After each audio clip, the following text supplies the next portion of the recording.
Bonjour, tu vas bien? Vas-y, installe-toi bien, mets-toi à l'aise. C'est bon? Tu as les yeux fermés? Enfin, tu es là, je t'attendais. Je voudrais te raconter une petite histoire, promis, pas trop longue. Tu es prêt? Allez, on y va. Hier, tu sais, les actualités télévisées étaient atroces. Ensuite, j'ai mal dormi.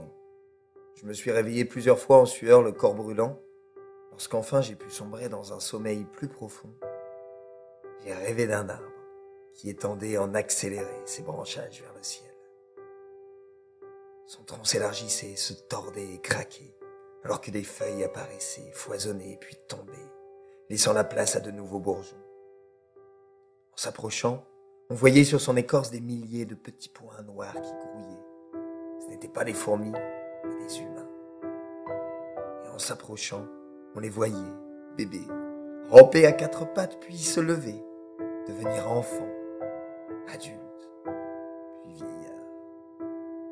Pour eux aussi, le temps s'accélérait.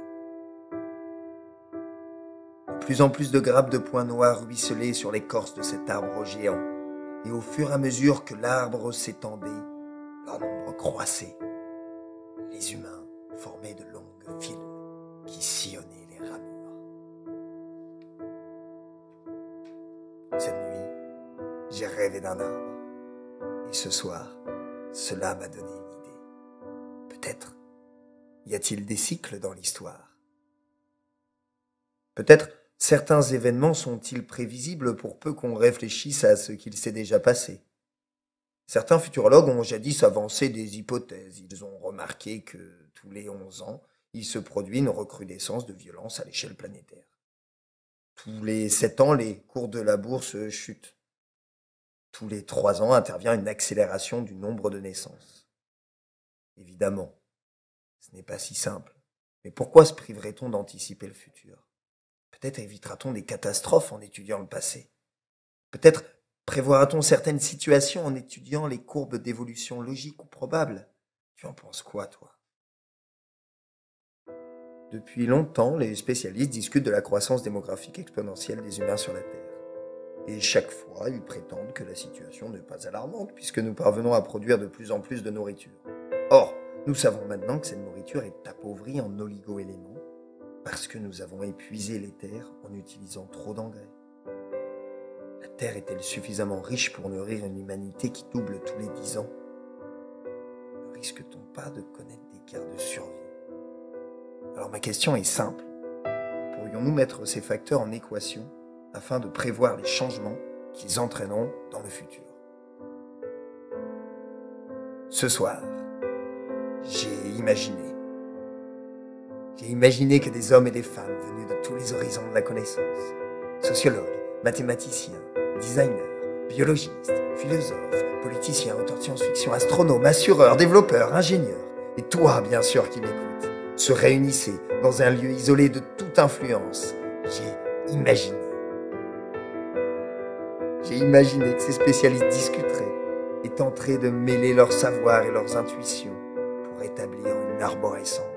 L'arborescence de tous les futurs possibles pour l'humanité, la planète, la conscience. Ils pourraient avoir des avis contraires.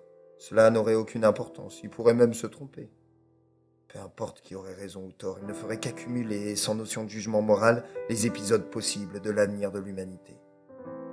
L'ensemble constituerait une banque de données de tous les scénarios des futurs imaginables. Sur les feuilles de l'arbre s'inscriraient des hypothèses. Et si une guerre mondiale éclatait? Si l'on se mettait à manquer d'eau potable? Ou si l'on arrivait à créer une ville sur Mars? Il pourrait y avoir aussi des feuilles plus artificielles, plus robotiques, comme si un robot s'occupait de nos grands-parents, si le travail était entièrement robotisé, si une intelligence artificielle gérait l'organisation de la société.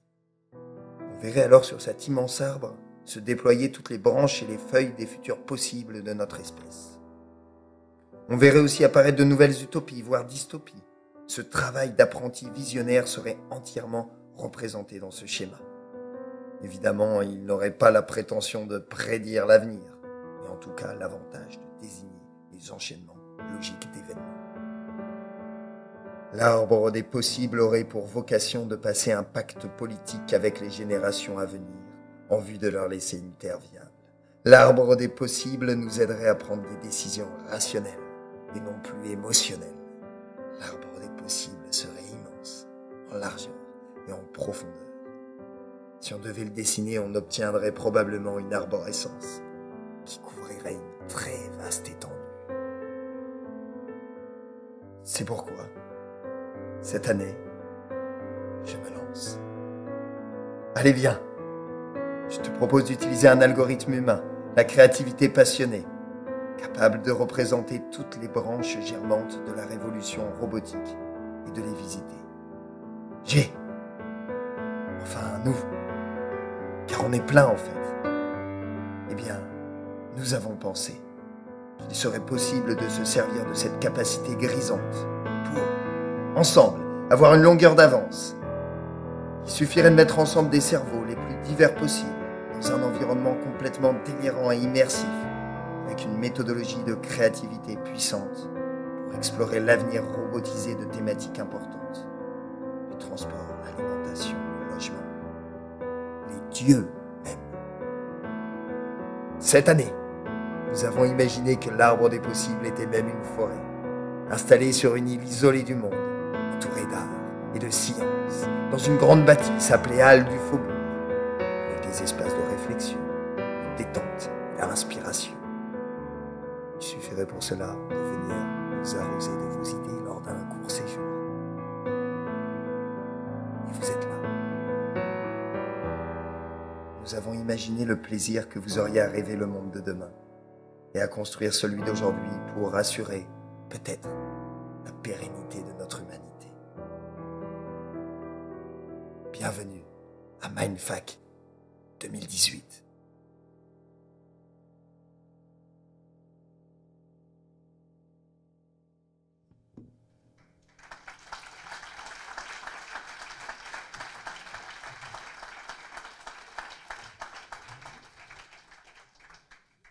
C'était un hommage à Bernard Werber, l'auteur de la nouvelle L'Arbre des possibles, avec Olwen Chorley qui était à la narration et bien sûr notre artiste préféré Romain Chaguier au piano. Donc merci à eux pour cette production.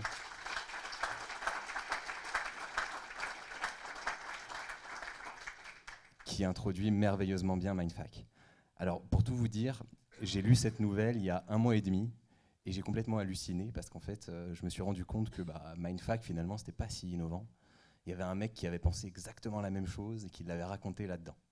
Et j'ai trouvé que c'était tellement fou, tellement frappant, que tous les participants de l'événement auront un de ces bouquins offert. Vous l'aurez demain dans votre petit tote bag d'arrivée. La nouvelle fait 6 pages. Je vous invite à la lire pendant le week-end et à essayer de faire le parallèle avec ce que vous vivez. Et vous nous en direz des nouvelles à la fin du week-end.